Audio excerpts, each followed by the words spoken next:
como ustedes saben, desde la semana pasada, la periodista, la comunicadora social, la activista feminista Sofía Carrillo y activista para los temas afroperuanos también, por supuesto, se ha incorporado al equipo de Nativa en la sección de periodismo de soluciones. Ella todas las semanas va a venir y nos va a contar experiencias interesantes desde varios espacios. Puede ser sociedad civil, puede ser Estado, donde se están haciendo cosas interesantes en la lucha contra la pobreza y en favor del desarrollo. Sofía, ¿cómo te va? Qué gusto. Muy bien, Carlos, un gusto como siempre compartir contigo y con todos los televidentes. ¿Por dónde comenzamos? ¿Qué te propones traernos el día de hoy? Ollas comunes. Ok. Ollas comunes que sabemos se generan en momentos de crisis, de resistencia. Históricamente en nuestro país esto ha ocurrido en los años 60 y 70, cuando hubo toda esta demanda por los servicios básicos. Las ollas comunes fueron una expresión de resistencia, sobre todo de mujeres, para combatir el hambre y la necesidad. Luego en los años 90, como sabemos, con las reformas económicas, también golpeó mucho a los sectores más empobrecidos de nuestro país y se convirtió en una estrategia de resistencia hecha por las propias mujeres. Así es. Y últimamente, a partir de la pandemia, sabemos que la reactivación de estas ollas comunes fue notoria, ¿no? Y yo quería traer las ollas comunes no como una posibilidad de romantizar la pobreza, y me gustaría también decirlo, porque sabemos que nadie debería estar en condiciones inadecuadas y tratando de sobrevivir y, entre comillas, en este caso, resistir frente al hambre. Pero me parece interesante destacar las estrategias organizativas de las mujeres, ¿no? Que en época de pandemia, y especialmente la red de ollas comunes de Caraballo, con quienes también he tenido la posibilidad de compartir, cómo estas mujeres, en contexto de pandemia, cuando no habrían alimentos, cuando no había una respuesta del Estado, lograron organizarse y lograron también tener apoyo de algunas organizaciones de la sociedad civil, organizaciones feministas, en este caso específicamente Demos. Entonces, ¿qué se hicieron en las ollas comunes de Caraballo? Hay una red de mujeres que trabajan también prevención de violencia de género. Entonces, las mujeres que resistieron a través de las ollas comunes también se convirtieron en formadoras de redes de sanación y de soporte frente a la violencia de género, que sabemos fueron sumamente evidentes en épocas de pandemia, ¿no? Donde no estuvieron ausentes las cifras, donde no estuvieron ausentes las denuncias a través de la línea 100 de la violencia de género que vivían las mujeres obligadas a estar confinadas en su familia. La organización de ollas comunes siempre fue autogestionaria, Sofía, o en algún momento comienzan a recibir ayuda estatal. Justamente ahora recibe ayuda estatal, y esto fue precisamente un logro a partir de todo el trabajo de incidencia que han hecho las mujeres de las ollas comunes, ¿no? Del MIDIS, a través de la Municipalidad Metropolitana de Lima, más allá de que tenemos que mejorar presupuestos, tenemos que mejorar la posibilidad de que puedan contar con alimentos con las suficientes proteínas, calorías, en fin, todo lo que nosotros ya sabemos. Porque es sobrevivencia. Porque es sobrevivencia, y porque las ollas comunes deberían estar solo en momentos de crisis, en momentos concretos. Por eso hay una diferencia entre ollas comunes y vasos de leche, ¿no? De acuerdo. Que las ollas comunes son para momentos específicos. Pero que hay algo importante que quería poner sobre la mesa, si tú lo consideras. Sí. Si las ollas comunes se retiran cuando ya hay menos necesidad de las mismas, de alguna manera el tejido social de estas mujeres que se ha construido se debilita también. Así es. ¿No es cierto? Entonces, de pronto, la apuesta sería sostenerlas, pero desde otra perspectiva, Sofía. Sería interesante sostenerlas desde otra perspectiva, sería interesante conversar con ellas, ver cuáles son las herramientas que utilizan para poder establecer redes de soporte. Exactamente. Me parece que es importante que se tome atención tanto desde sociedad civil, como lo hizo en su momento Demos, como lo hace todavía, y ahora, por ejemplo, ellas están trabajando, entiendo, con algunos compañeros, justamente acá lo tengo, algunos compañeros que están trabajando agroecología. Por ejemplo. En el río Chillón. Ok, ¿no? interesante. Entonces, en estos momentos ellas están trabajando con ellos y está siendo bien importante que pueda sostenerse esta propuesta.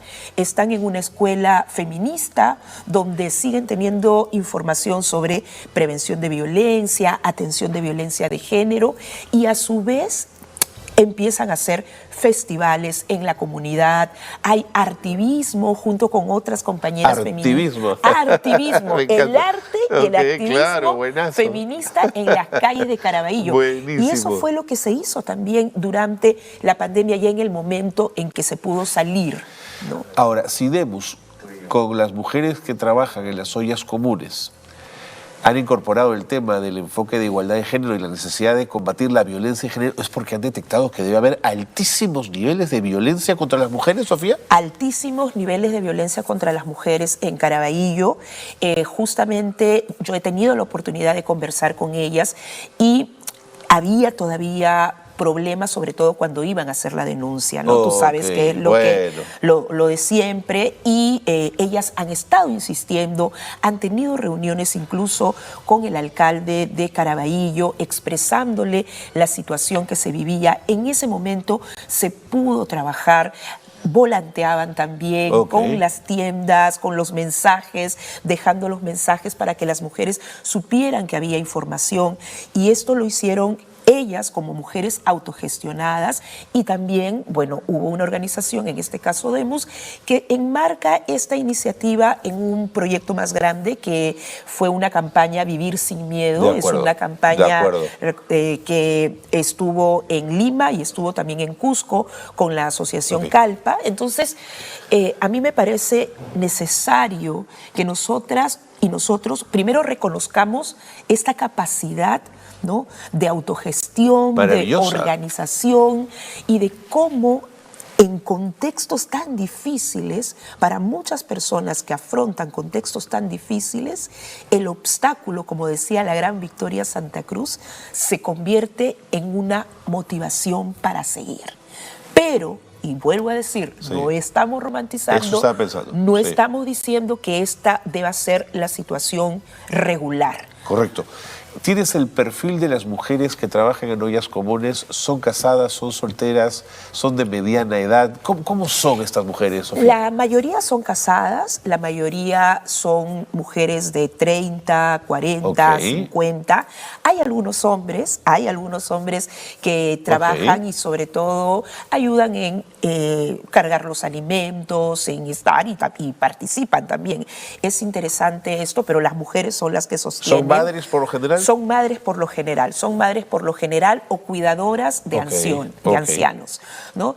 Y esto también nos da a conocer cómo en este momento en que hablamos tanto de cuidado, del sistema de cuidados, las mujeres cuidan a sus familias y cuidan a otras familias y trabajan fuera de ellas, ¿no? Entonces hay que reconocer y hay que visibilizar el trabajo de estas mujeres. Yo quería traer este tema sobre todo para dar cuenta del reconocimiento que debemos tener a las mujeres, que no estamos romantizando el empobrecimiento, pero sí estamos destacando la autogestión, incluso para otros aspectos que debemos atender, como son violencia de género, pero también casos de seguridad ciudadana, ver el tema de seguridad ciudadana a partir de la autogestión, porque no estamos trabajando en territorio lo suficiente, ¿no? Estamos en estos tiempos de plataformas virtuales, de redes sociales, de fotografía y de todo lo que ya sabemos significan las nuevas tecnologías, que no estoy en contra de ellas. Estamos olvidando el trabajo en territorio, ¿no? Y creo que es necesario también que volvamos a los territorios, tanto las organizaciones de sociedad civil, incluso las organizaciones feministas, como el Estado. Correcto, menos despacho y más caminar la calle, ¿no es cierto? Porque el espacio de disputa está en el territorio. En estas familias y en estas mujeres que tienen que convivir todavía con sus agresores. Entonces, cuando hay una luz de esperanza las ollas comunes, digamos, es el, entre comillas, pretexto, pero hay una red de mujeres previniendo la violencia de género en Caraballo. Recuerdo que el alcalde de Lima se promocionó mucho respecto al apoyo a las ollas comunes. En el caso de Caraballo, que es el que conoces, ¿se ha producido el apoyo? Hay apoyo, pero entiendo que el presupuesto no es el suficiente, que hay deficiencias en la calidad de los alimentos con proteínas suficientes como deberían tener alimentos balanceados. Justamente Fortunata Palomino hace poco daba una entrevista en Infoave al respecto, porque es una dirigente. Así es una dirigente, ella ha liderado este espacio durante mucho tiempo y hablaba sobre el poco presupuesto y la poca calidad de los alimentos con los cuales se estaba brindando la atención a las ollas comunes. Entonces, hay presupuesto, sí, y ese es el logro de las mujeres que han estado resistiendo. No ha sido una voluntad esporádica o una voluntad espontánea, sobre todo del Estado. Ha sido resistencia de mujeres, ha sido incidencia de mujeres, pero todavía el presupuesto no está siendo insuficiente. ¿Quiénes comen en las ollas comunes? Tenemos justamente las cifras. Eso y aquí te iba a preguntar. Vamos a decir, en las ollas comunes de Caraballo, por ejemplo, son 124. ¿Okay? Alimentan a un total de 7.684. Cuando decimos personas. alimentos, ¿son 3 comidas al día? Sí, alimentan desayuno, almuerzo. Desayuno, almuerzo. Okay. Luego tenemos, por ejemplo, que de 0 a 6 años son 937 beneficiarios, ¿no? De 7 a 17, 2005 beneficiarios. De 18 a 30, más de 1.600. Y de 31 a 64, 3.020, y de 64 a 95, 353. Más de 7.000 personas son beneficiadas. No son pocas, oye, 124 es un montón. Y son muchas ollas comunes en Caraballo que están trabajando en las lomas donde he ido, en el Alto Mirador. Tú puedes ver cómo llegas a estos espacios. La movilidad no puede llegar hasta donde se encuentran las mujeres. Hay también situaciones que remediar en ese sentido, ¿no? Porque la comunicación, el transporte tiene que estar garantizado. Y la inseguridad se va a producir ahí, además, dicho sea de paso, ¿no? Y la violencia de género también, y la posibilidad de estar en situaciones de riesgo es mayor.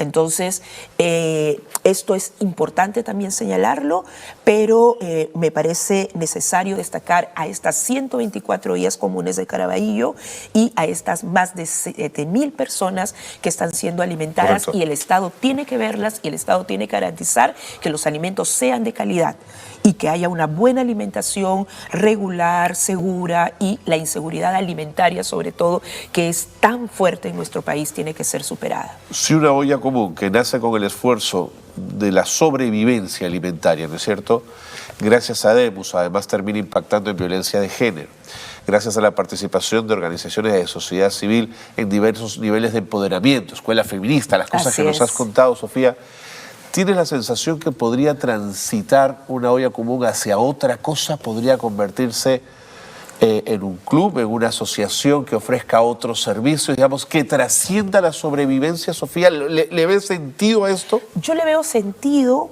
porque creo que hay pocos espacios donde las mujeres en particular tengan la posibilidad de compartir.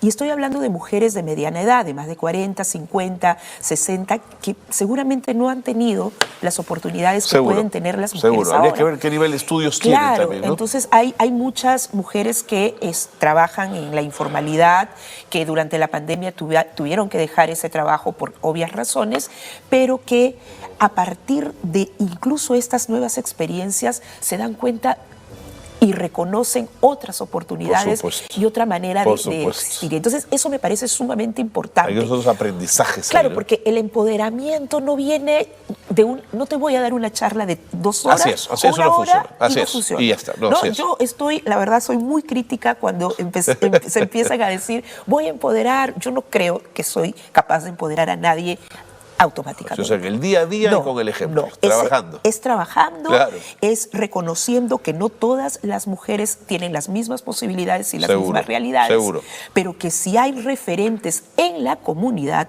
como puede formarse a partir de estas ollas comunes y de las redes que trabajan prevención de violencia, y estas mismas mujeres de su comunidad se convierten en referentes para otras, puede haber otra forma y otra posibilidad de vida para todas ellas. Y esto creo que es necesario que podamos decirlo. Será imposible olvidar además esas banderas blancas que había en las puertas de las ollas comunes en los tiempos de pandemia, invitando a la gente a comer en situaciones de tantísima vulnerabilidad. Sofía, muchas gracias. Creo que has dado el clavo, creo que es un proyecto muy potente y veremos qué pasa con ellas en el tiempo, porque hay que fortalecerlas. Así es, y hay que hacer que transiten y hay que buscar que hayan otras posibilidades de convivencia y de una mejor calidad de vida. Y cuidado con el cooptamiento político, que también los hay muy interesados.